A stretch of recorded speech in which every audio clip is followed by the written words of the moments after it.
नमस्कार, मैं हूं मनुल राजपूत। आप देख रहे हैं सीधे समाचार खास बुलेटिन 41 जिले 41 खबर में आपको अपने जिले से जुड़ी तमाम छोटी और बड़ी खबरें देखने को मिलेंगी, जिनका सीधा सरोकार आपसे और आपकी सरकार से है। जिलेवार खबरों की तरफ बढ़े उससे पहले एक नजर डालते हैं आज की बड़ी हेडलाइंस पर। ब्यावर में लगा आपकी पूंजी आपका अधिकार शिविर, लोगों की अनक्लेम्ड राशि की समस्याएं हुई दूर। पुष्कर में हाई लेवल मॉक ड्रिल का हुआ आयोजन, आतंकियों से बंधक छुड़ाने का किया गया सफल अभ्यास। सरदार पटेल की 150वीं जयंती के उपलक्ष्य में बहरोड में यूनिटी मार्च का हुआ आयोजन, युवाओं ने तिरंगा लहराते हुए दिया एकता का संदेश। चलिए अब खबरों पर बात करते हैं विस्तार से। आपकी पूंजी आपका अधिकार अभियान के तहत शुक्रवार को ब्यावर के उदयपुर रोड स्थित डॉक्टर भीमराव अंबेडकर भवन में एक बड़ा शिविर लगाया गया। इस शिविर का उद्देश्य लोगों की पुरानी जमा राशि, बंद पड़े खाते, परिपक्व एफडी और अन्य अनक्लेम्ड राशि से जुड़ी समस्याओं का तुरंत समाधान करना था। यह शिविर अग्रणी बैंक कार्यालय बैंक ऑफ बड़ौदा ब्यावर द्वारा आयोजित किया गया। अग्रणी जिला प्रबंधक श्री राजेश कुमार परमार ने बताया कि बड़ी संख्या में लोग शिविर में पहुंचे और उन्होंने अपने निष्क्रिय खाते, अनक्लेम्ड अमाउंट, पुरानी पासबुक और एफडी की दिक्कतों का समाधान पाया। तीर्थनगरी पुष्कर में संभावित आतंकी हमले की स्थिति को ध्यान में रखते हुए एक उच्च स्तरीय मॉक ड्रिल की गई। इस अभ्यास में 2 नकली आतंकियों को इजरायली बैदखाबद हाउस में घुसकर लोगों को बंधक बनाते हुए दिखाया गया। सूचना मिलते ही ईआरटी और एटीएस के कुल 22 जवान तुरंत हरकत में आए। यह मॉक ड्रिल इसलिए की गई ताकि आपात स्थिति में त्वरित प्रतिक्रिया, टीम समन्वय और रणनीतिक क्षमता की जांच हो सके। इस अभ्यास ने दिखाया कि पुष्कर जैसे संवेदनशील क्षेत्र में सुरक्षा इंतजाम मजबूत और प्रभावी हैं। आतंकवादी घटना और बम विस्फोट की घटना को देखते हुए एडीजी दिनेश एमएन साहब, आईजी साहब विकास कुमार और एसपी साहब राजकुमार जी के निर्देशन में मॉक ड्रिल का आयोजन किया गया। जो भी देश में सेंसिटिव पॉइंट है वहाँ पे हाई अलर्ट जारी है और पुलिस और कमांडो को सुरक्षा व्यवस्था के हिसाब से सुपुर्द किया गया है। यहाँ पे आज मॉक ड्रिल हुई है ईआरटी इमरजेंसी रेस्पॉन्स टीम के द्वारा, जिसमें सूचना मिली कंट्रोल रूम से कि 2 आतंकवादी अंदर खबाद हाउस में घुस गए हैं और कुछ जो इजरायली विदेशी नागरिक हैं उनको होस्टेज बना लिया गया है। तो ईआरटी टीम के द्वारा ऑपरेशन किया गया, जिसमें दोनों टेररिस्ट मारे गए, होस्टेज को जिंदा सुरक्षित बचाया गया है और हमारी टोटल कमांडो 22 थे और बाकी कोई अनहोनी नहीं है और पुलिस को सुपुर्द किया गया है हाउस को। बैदखाबाद की सुरक्षा को मद्देनज़र रखते हुए हमारे अजमेर से क्यूआरटी टीम और एटीएस की टीम ने मिलके और मॉक ड्रिल का प्रोग्राम रखा था, जिसमें सूचना के ऊपर जिस तरीके से एक तरह से इस बैदखाबाद में कोई आतंकवादी घुसने की सूचना मिलने पर उन्होंने कार्रवाई की थी और बड़ी सफलतापूर्वक, बड़े अच्छे से उन्होंने ये कार्रवाई का अंजाम दिया है। और इस तरह की सुरक्षात्मक कार्रवाइयाँ समय समय पर होती रहे तो और भी अच्छा रहता है सर। बहरोड कस्बे में सरदार वल्लभ भाई पटेल की 150वीं जयंती के उपलक्ष्य में माई भारत की ओर से एक भव्य युवा कार्यक्रम और यूनिटी मार्च का आयोजन किया गया। यह मार्च शुक्रवार को कुंड रोड से खेल स्टेडियम तक निकाला गया, जिसमें लगभग 1 किलोमीटर की पदयात्रा शामिल थी। प्रतिभागियों ने हाथों में तिरंगा लहराते हुए भारत माता की जय, सरदार पटेल अमर रहें और राष्ट्र प्रथम जैसे नारे लगाए, जिससे पूरा माहौल देशभक्ति से भर गया।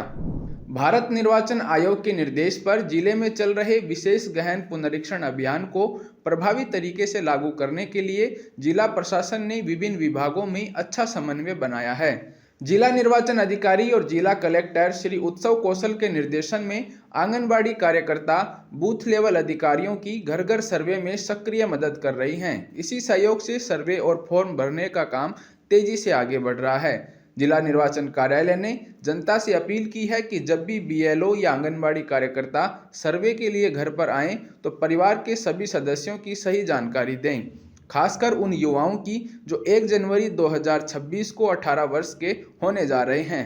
इससे मतदाता सूची सही और पूरी तैयार की जा सकेगी। मुख्यमंत्री श्री भजनलाल शर्मा के नेतृत्व में प्रदेश लगातार विकास की दिशा में आगे बढ़ रहा है। इसी क्रम में कोटा में दाड़ देवी चरण चौकी प्रहलादपुरा होते हुए मवासा तक 6.5 किलोमीटर लंबी सीसी सड़क का शिलान्यास किया गया। 5 करोड़ 55 लाख रुपए की लागत से बनने वाली यह सड़क क्षेत्र के लिए एक महत्वपूर्ण विकास परियोजना मानी जा रही है। लंबे समय से लोग इस मार्ग के निर्माण का इंतजार कर रहे थे। अब परियोजना शुरू होने पर स्थानीय नागरिकों में उत्साह और संतोष दोनों दिखाई दे रहे हैं। भरतपुर विकास प्राधिकरण ने अवैध कॉलोनियों के खिलाफ बड़ी कार्रवाई करते हुए एक अभियान चलाया। प्राधिकरण के प्रभारी अधिकारी श्री मनीष कुमार मीना ने बताया कि 31 अक्टूबर को आगरा जयपुर राष्ट्रीय राजमार्ग के पास अवैध प्लॉटिंग और निर्माण को तोड़ा गया था। इसी कार्रवाई को आगे बढ़ाते हुए प्राधिकरण की टीम ने ग्राम नगला सह, मंडोलियों, बरसों और घसोला में अवैध रूप से विकसित 7 कॉलोनियों पर कार्रवाई की। मौके पर मौजूद अधिकारियों ने चेतावनी दी कि भविष्य में भू उपयोग परिवर्तन और लेआउट अनुमोदन प्राप्त किए बिना कोई भी कॉलोनी विकसित न की जाए। प्राधिकरण ने स्पष्ट कहा है कि अवैध कॉलोनियों और निर्माणों के खिलाफ यह कार्रवाई आगे भी लगातार जारी रहेगी। ये क्षेत्राधिकार में बहुत सारी अवैध कॉलोनियाँ बसाई जा रही है। उसमें हमने सार्वजनिक विज्ञप्ति जारी करके नोटिस भी जारी किया था। पहले भी 2 सप्ताह पहले कार्रवाई की थी। उसी की निरंतरता में आज भी कार्रवाई की है कि ये लोग प्राधिकरण की अनुमति प्राप्त करके अपनी बाउंड्री वॉल या प्लॉट काटें। ये क्या बिना जो डेवलपर है बिना प्राधिकरण की अनुमति के प्लॉटिंग का कार्य कर रहे हैं और लोगों को बेच रहे हैं। तो हमारी आम जनता से ये आशा है कि पहले प्लॉट खरीदने से पहले देखें कि उसका बीडीए अनुमोदित है या नहीं है, उसका पट्टा है या नहीं है। क्योंकि वो क्रेता है तो क्रेता को मतलब सावधान रह के पूरे डॉक्यूमेंट देख के चेक करना चाहिए ताकि उनका भी आगे नुकसान ना हो। आपकी पूंजी आपका अधिकार जन जागरूकता अभियान के तहत शुक्रवार को बीडीए ऑडिटोरियम में जिला स्तरीय जागरूकता और सहायता शिविर आयोजित किया गया। इसका उद्घाटन संभागीय आयुक्त डॉक्टर टीना सोनी ने दीप जलाकर किया। संभागीय आयुक्त ने कहा कि यह देश भर में चल रहा अभियान लोगों की भूली बिसरी या बिना दावा की गई वित्तीय राशि को तेजी और पारदर्शिता से लौटाने के लिए शुरू किया गया है। सरकार चाहती है कि हर नागरिक की मेहनत की कमाई सुरक्षित रहे और उन्हें सही समय पर वापस मिल सके। भारत सरकार के वित्त मंत्रालय द्वारा चलाए गए आपकी पूंजी आपका अधिकार कार्यक्रम के तहत आज संभाग स्तर पर भरतपुर जिले में जो कार्यशाला आयोजित की गई है उसमें हमारे lead bank Punjab national bank के अलावा अन्य सभी बैंकों के प्रतिनिधि भी थे। और इस अभियान के तहत आज इस कार्यशाला में सभी बैंक्स ने अपने स्टॉल लगाए हैं और इन्होंने अपने अपने अकाउंट होल्डर्स को आइडेंटिफाई किया है जिनके अकाउंट काफ़ी समय से निष्क्रिय पड़े थे। तो उन अकाउंट होल्डर्स को उनको बुला करके उनके अकाउंट के बारे में जानकारी दी गई, उनकी धनराशि के चेक्स दिए गए, उनके सर्टिफिकेट्स दिए गए। साथ ही जो बीमा योजनाएं हैं उसके बारे में भी उन बीमा योजनाओं की भी जो राशि थी वो लाभार्थियों को प्रदान की गई है। और मेरा जिले के सभी लोगों से अनुरोध है कि अगर आपके पास आपके बैंक से इस प्रकार का कोई कॉल आता है कि भाई आपकी राशि आपके अकाउंट में पड़ी है तो आप बैंक में जाकर के अपना केवाईसी करवाइए। अपना केवाईसी करवाकर अपनी जो राशि बैंक में है उसको आप लीजिए और पुनः अपना खाता चालू कराएं या जहां भी आपकी राशि अभी है उसको आप उपयोग में लें और अपने परिवार को साथ ही अपने दोस्तों को अपने सभी जानने वालों को भी इस विषय में जानकारी दें। वित्तीय जागरूकता से संबंधित यह जो अभियान भारत सरकार और आरबीआई के निर्देशन में चलाया जा रहा है इसका अधिक से अधिक फ़ायदा उठाएं। नेशनल बैंक के बैनर तले आज एक ये आपकी पूंजी आपका अधिकार के जागरूकता अभियान चलाया गया जिसमें जिन लोगों का पैसा आरबीआई के पास 10 साल से पड़ा हुआ था, जो उनको खबर नहीं थी, जिसको जानकारी नहीं थी, उन लोगों से पंजाब नेशनल बैंक व अन्य बैंकों ने संपर्क किया और उन लोगों को आइडेंटिफाई करके उनको वो पैसा वापस किया है। और लगभग भरतपुर की बात करें तो भरतपुर ज़िले में लगभग 1,40,000 ऐसे अकाउंट होल्डर्स हैं जिनका लगभग 40 करोड़ रुपया आरबीआई के पास पड़ा हुआ है, जो कि बाद में अगर उसको जो लोग जिनका पैसा है उसको अगर मिल जाए तो वो सिस्टम में आएगा और भारतीय रिजर्व बैंक द्वारा उद्गम पोर्टल में मिनिमम जानकारी डाल करके उसमें आप पता कर सकते हैं कि आपके किसी परिजन का कोई पैसा ऐसा है जो आपको नहीं मिला है, वो आप उसको क्लेम कर सकते हैं बैंक में जा कर के। केवाईसी डॉक्यूमेंट्स और जो अन्य दस्तावेज़ हैं जो ज़रूरी है इस क्लेम को सेटल करने के लिए, उसके तहत आप वो पैसा आप वापस ले सकते हैं। राज्य सरकार ने गजट नोटिफिकेशन जारी करते हुए पूरे झुंझुनू जिले में ग्राम पंचायतों का पुनर्गठन कर दिया है। इसके तहत पुराने पंचायत क्षेत्रों की सीमाएं बदली गई हैं और कई नई पंचायतों का गठन भी किया गया है। जिला कलेक्टर डॉक्टर अरुण गर्ग ने बताया कि झुंझुनू में अब तक 328 ग्राम पंचायतें थीं। सरकार के इस नए पुनर्गठन के बाद 66 नई ग्राम पंचायतें बनाई गई हैं। इसके साथ ही कई मौजूदा पंचायतों में राजस्व गांव जोड़े या हटाए गए हैं। अब झुंझुनू जिले में कुल ग्राम पंचायतों की संख्या बढ़कर लगभग 394 हो गई है। झुंझुनू में 330 ग्राम पंचायतें फिलहाल थी और जो राज्य सरकार के द्वारा आज जो आदेश जारी किया गया है उसमें झुंझुनू जिले की करीब 217 पंचायतें प्रभावित होती है और इसमें लगभग 66 पंचायतें नई बनी हैं और बची हुई करीब 150 पंचायतें हैं उनमें कहीं न कहीं कोई परिवर्तन हुआ है। आम जन की आपत्ति की बात है तो सरकार ने ड्राफ्ट पब्लिश करके आपत्ति मांग के ये अंतिम जारी कर दिया है, लेकिन फिर भी कोई इस तरह की त्रुटि है कि कोई गांव छूट गया है, कोई गांव दोबारा शामिल हो गया, अन्य कोई त्रुटि है तो उसको करेक्शन के लिए सरकार निर्देश देती है, वो जांच करके हम रिपोर्ट भेजेंगे। भीलवाड़ा कलेक्ट्रेट सभागार में जिला कलेक्टर श्री जसमीत सिंह संधू की अध्यक्षता में साप्ताहिक समीक्षा बैठक आयोजित हुई। बैठक में विभिन्न विभागों के कामकाज, लंबित परियोजनाओं और राज्य सरकार की बजट घोषणाओं की प्रगति की विस्तृत समीक्षा की गई। जिला कलेक्टर ने बजट घोषणाओं से जुड़े कामों और भूमि आवंटन प्रस्तावों की बारीकी से जांच की। उन्होंने अधिकारियों को निर्देश दिया कि सभी कार्य समय पर और सुचारू रूप से पूरे हों ताकि आम जनता को योजनाओं का लाभ जल्द मिल सके। सरदार वल्लभ भाई पटेल की 150वीं जयंती पर माई भारत और युवा कार्यक्रम एवं खेल मंत्रालय भारत सरकार की ओर से शुक्रवार को सरदार एट 150 यूनिटी मार्च का आयोजन किया गया। कार्यक्रम के मुख्य अतिथि भीलवाड़ा सांसद और सरदार एट 150 प्रदेश संयोजक श्री दामोदर अग्रवाल थे। सांसद श्री दामोदर अग्रवाल ने यूनिटी मार्च को हरी झंडी दिखाकर रवाना किया। समारोह में सांसद श्री दामोदर अग्रवाल ने कहा कि सरदार पटेल की दूरदृष्टि, साहस और नेतृत्व ने स्वतंत्र भारत को एकजुट करने में महत्वपूर्ण भूमिका निभाई थी। सरदार वल्लभ भाई पटेल की 150वीं जन्म जयंती पर सरदार @150 कार्यक्रम केंद्र सरकार के युवा एवं खेल मंत्रालय द्वारा देश भर में आयोजित किया जा रहा है।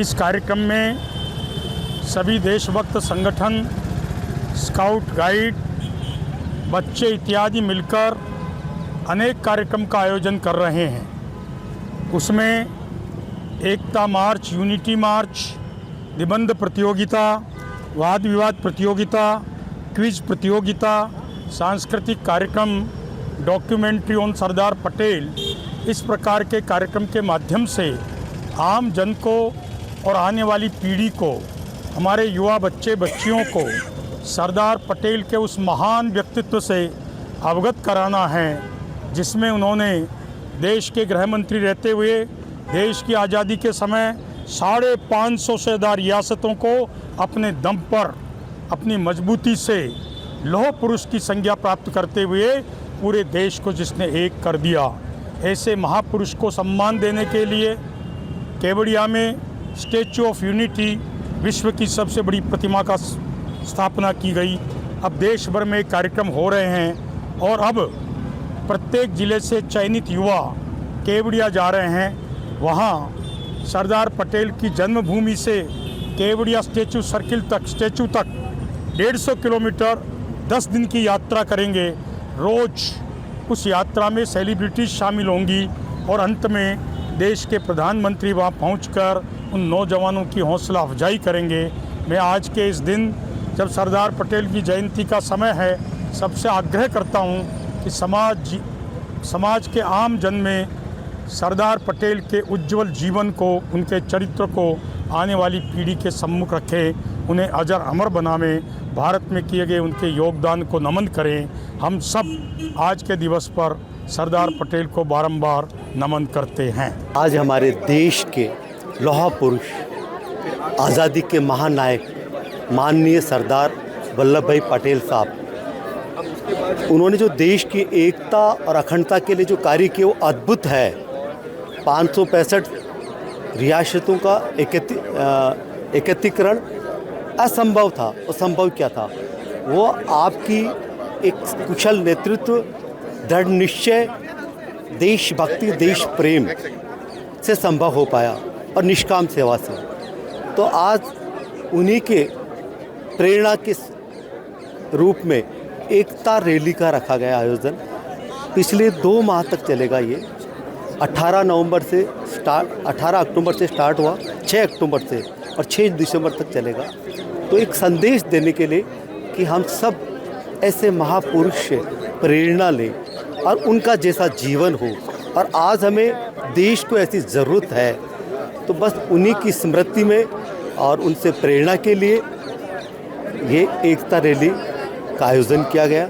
सभी भाग लें और सबको बहुत बहुत शुभकामना और मंगल कामना। प्रेरणा लें, ऐसा जीवन हो। भारत सरकार और राज्य सरकार के निर्देशों के क्रम में एक सभी जिला लेवल मुख्यालयों पर यूनिटी मार्च का आयोजन होना है, और उस यूनिटी मार्च का आयोजन आज 21 नवंबर को जिला भीलवाड़ा में किया जा रहा है। ये आयोजन महेश पब्लिक स्कूल से शुरू होते हुए 5 किलोमीटर की पदयात्रा के रूप में ऑर्गेनाइज किया जा रहा है। सभी नागरिकों को और सभी जिलेवासियों को हमारी तरफ से शुभकामनाएं। हम आपको रिक्वेस्ट करते हैं कि यूनिटी मार्च में ज्वाइन कीजिए। सभी वर्ग समुदाय एक साथ मिलकर ज़िले के विकास के लिए आगे हैं, ऐसी हम प्रशासन से। जिला निर्वाचन अधिकारी श्री अभिषेक सुराणा ने शुक्रवार को DOIT-VC सभागार में SIR 2026 की तैयारी को लेकर बैठक की। इसमें सभी ERO और सुपरवाइजरों की प्रगति की समीक्षा की गई और आगे के लिए जरूरी निर्देश दिए गए। निर्वाचन अधिकारी ने कहा कि SIR 2026 की सभी गतिविधियां समय पर और आपसी समन्वय के साथ पूरी की जाएं। उन्होंने निर्देश दिया कि ERO और सुपरवाइजर यह सुनिश्चित करें कि उनके क्षेत्र के BLO घर घर जाकर मतदाताओं से मिलें, गणना प्रपत्र भरवाएं और उसकी एक रसीद मतदाता को अवश्य दें। जिला निर्वाचन अधिकारी श्री अभिषेक सुराणा ने शुक्रवार को DOIT-VC सभागार में आयोजित बैठक में विभिन्न राजनीतिक दलों के प्रतिनिधियों को SIR 2026 के तहत चल रही गतिविधियों की विस्तार से जानकारी दी।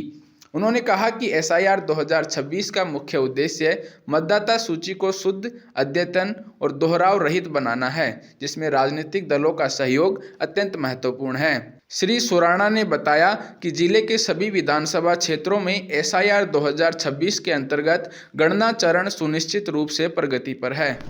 तिजारा विधानसभा क्षेत्र में शुक्रवार को उप जिला निर्वाचन अधिकारी एवं अतिरिक्त जिला कलेक्टर श्री शिवपाल जाट ने ASD श्रेणी के मतदाताओं का फिजिकल वेरिफिकेशन किया और चुनावी कार्यों की प्रगति की विस्तृत समीक्षा की। उप जिला निर्वाचन अधिकारी ने BLO को निर्देशित किया कि वे त्रुटि रहित फॉर्म भरकर कार्य को गुणवत्तापूर्ण ढंग से पूरा करें। साथ ही जिले के सभी मतदाताओं से अपील की कि वे अपने गणना प्रपत्र समय पर BLO को जमा कराएं, ताकि उनका नाम ड्राफ्ट मतदाता सूची में सही रूप से शामिल हो सके। जिला कलेक्टर श्री अवधेश मीना ने जिले के जनप्रतिनिधियों, सामाजिक कार्यकर्ताओं, वरिष्ठ नागरिकों, समाज सेवी संस्थाओं, राज्य कर्मचारियों और आमजन से 23 नवंबर 2025 को आयोजित होने वाले उपराष्ट्रीय पल्स पोलियो अभियान में सक्रिय भागीदारी के लिए अपील की है। उन्होंने कहा कि सभी के सहयोग से ही जिले को पोलियो मुक्त बनाया जा सकता है। जिला कलेक्टर श्री मीना ने जिलेवासियों, शिक्षक कर्मचारियों, सामाजिक संगठनों, जनप्रतिनिधियों और छात्र छात्राओं से भी अपील की कि वे इस जन स्वास्थ्य कार्यक्रम में अपनी पूर्ण सहभागिता देकर इसे सफल बनाने में योगदान दें। भारत निर्वाचन आयोग द्वारा संचालित विशेष गहन पुनरीक्षण कार्यक्रम 2026 के अंतर्गत चल रहे गणना प्रपत्र संग्रहण कार्य की समीक्षा के लिए ERO श्री जगदीश चंद्र बामनिया ने सलुम्बर विधानसभा क्षेत्र का सघन फील्ड दौरा किया। उन्होंने विभिन्न बूथों पर पहुंचकर बूथ लेवल ऑफिसरों से सीधा संवाद किया और कार्य की गति बढ़ाने के निर्देश दिए। फील्ड निरीक्षण के दौरान उन्होंने मतदाताओं से भी संवाद किया और उन्हें अपने गणना प्रपत्र निर्धारित समय सीमा में जमा करवाने के लिए प्रेरित किया। 41 खबर बुलेटिन में आज के लिए इतना ही। फिर मिलेंगे किसी और खबर के साथ। तब तक के लिए देखते रहिए सूर्य समाचार। हमारे चैनल को लाइक, सब्सक्राइब और शेयर करना ना भूलें। धन्यवाद।